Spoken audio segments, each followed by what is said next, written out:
नमस्ते. आम्ही एकदम मस्तपैकी भारीतलं चिकन बनवते आहे आणि त्या चिकनचं नाव आहे मुर्ग मलाई. आता बघूया आपण कसं बनवायचं ते. आता मी बघा गॅस पेटवले, कढई ठेवली आहे. आता कढईमध्ये आपल्याला 2 चमचे बटर टाकायचं आहे.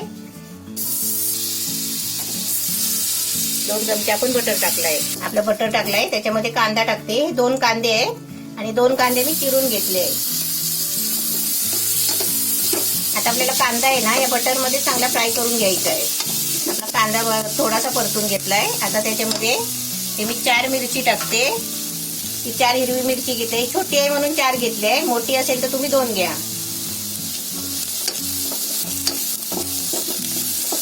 आता मी कांदा मिरची आहे ना चांगली 2 मिनिटं फ्राय केले. बघा कांदा किती मऊ झालाय. आता त्याच्यामध्ये 1 चमचा आलं लसूणची पेस्ट टाकते. आता 1 मिनिट ढवळलाय. आता याच्यामध्ये आपल्याला चिकन टाकायचं आहे. आपलं चिकन आहे ना 800 ग्राम आहे. याचं चिकन आपल्याला आहे ना 5-7 मिनिटं असं चांगलं फिरवून घ्यायचं आहे. म्हणजे सर्व मिक्स झालं पाहिजे ना ते. सगळं मिक्स झालं पाहिजे आणि त्या कांद्याबरोबर ते शिजून येतो बटर मध्ये. आपल्याला याच्यामध्ये तेल नाही वापरायचं आहे. कांद्याबरोबर चांगलं शिजलंय बघा. आणि याच्यामध्ये आपल्याला पाणी नाही वापरलेलं आहे अजिबात आणि तेल सुद्धा नाही. आता मी याच्यामध्ये काय काय टाकते ते बघा. आणि 7 मिनिटं चांगलं फिरवलं. 7 मिनिटं चांगलं शिजलंय. आता याच्यामध्ये आपल्याला चवीपुरतं मीठ टाकायचं आहे. आणि त्याच्यामध्ये आपल्याला हा 1 कप दही आहे. आता आपण हे चांगलं ढवळून घ्यायचं. आपलं दही मीठ टाकल्यावर बघा चांगलं ढवळून घेतलंय. आता आपल्याला हे आहे ना झाकण मारून आपल्याला मीडियम गॅसवर 15 मिनिटं शिजायला ठेवायचं आहे. आता झाकण मारते आणि 15 मिनिटं शिजायला देते. स्लो गॅसवर. हा स्लो गॅसवर.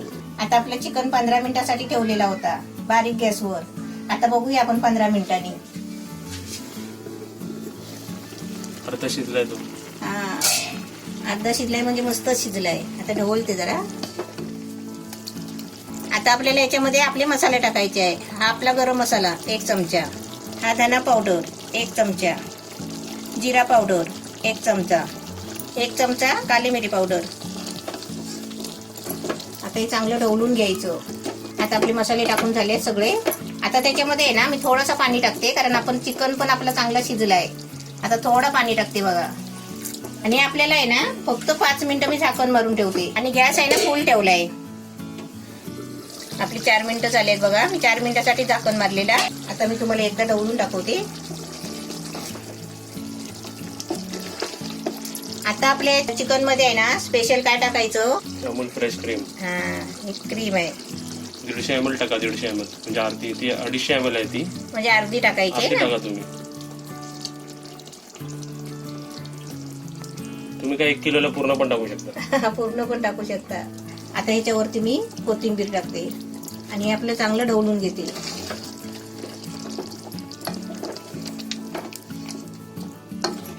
आता हे आपलं सगळं साहित्य झालंय टाकून आणि आपलं चिकन पण बनलंय. फक्त आपली आता क्रीम टाकली आणि कोथिंबीर टाकली. आता याच्यावरती कसुरी मेथी टाकते आणि आपलं 2-3 मिनिटासाठी फक्त झाकून ठेवायचं आहे. Gas medium. हा गॅस मीडियम केलाय.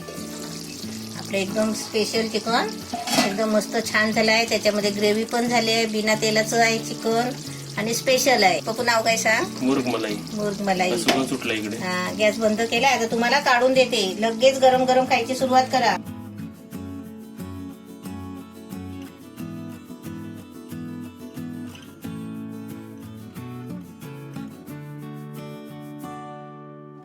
इकडे बघा आपली रेसिपी मुर्ग मलाई एकदम रेडी आहे. तर ही आपले नान, चपाती, रोटी, भाकरी कशा बरोबर तुम्ही एकदम सर्व करू शकता. आणि एकदम तुम्हाला आता सांगतो काय सुगंध सुटला इकडे. वाफ सुटली आणि त्याला सुगंध एकदम भारी आलाय. आता तुम्ही इकडे बघा आपली रेस्टॉरंट टाईप डिश एकदम रेडी आहे. नावानेच आपण हाक मारायची रेसिपीला. म्हणजे रेसिपी असली तर म्हणजे चिकन नाही म्हणायचं, याला म्हणायचं मुर्ग मलाई बनवली आम्ही, तुम्ही या खायला. चिकन मुर्ग मलाई असं तुम्ही म्हणा. नाव घेतलं पाहिजे रेसिपीचं. म्हणजे कसं समोरच्याला अजून आवड येते ती रेसिपी ऐकून. म्हणजे तू कशी बनवली, काय बनवली हे सुद्धा बनवते. आता मी तुम्हाला टेस्ट करून दाखवतो की रेसिपी कशी झाली आहे. हा आपला फोड जरासा घेतला मी, त्याच्या ग्रेव्ही मध्ये टाकला मी. वाव. रेसिपीमध्ये रेसिपी. आपण म्हणतो ना चिकनचा वेगवेगळा प्रकार आपल्याला हवा असतो. काहीतरी वेग आपल्याला चव पाहिजे असते. परत तुम्हाला एक नवीन रेसिपी भेटलेली आहे. अजून खा त्यांच्यावरचं. त्यांच्यावर खाऊ का अजून. खा खा. ठीक आहे. वाव. मीठ मसाला मलाई काय म्हणजे एकदम स्मूथ लागतं एकदम. आणि तुम्ही बनवा घरी, कारण मी तुमच्यासाठी एक खास रेसिपी असे बनवते आणि हे खाण्यासाठी आपण बाहेर नाही जायचं. एकदम बेस्ट रेसिपी आहे, नक्कीच बनवा. म्हणून तुम्हाला आता सिरीज मध्ये आम्ही तुम्हाला अशी रेसिपी दाखवतो की तुम्ही नक्की घरी बनवले पाहिजे. रेसिपी आवडली असेल तर लाईक करा, शेअर करा, कमेंट करा, सबस्क्राईब करा आणि नवीन असेल तर बेल आयकॉन वाजवा.